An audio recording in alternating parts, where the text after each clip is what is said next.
অত্যাচার চলে গেছে। তো এগুলো হচ্ছে বিভ্রান্তিকর কথা।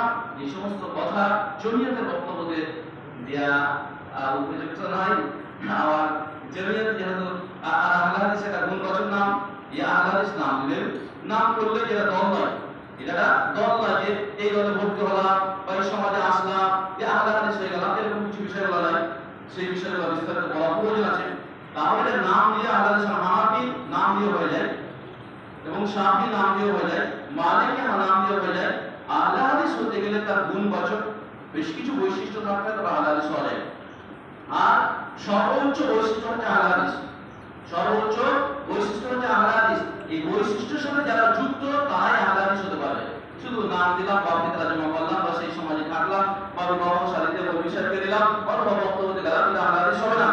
আপনাদের কাছে একটা প্রশ্ন, নবী মুহাম্মদ সাল্লাল্লাহু আলাইহি সাল্লামের মসজিদে যে মুনাফিকরা নামাজ পড়তে যেত তারা কি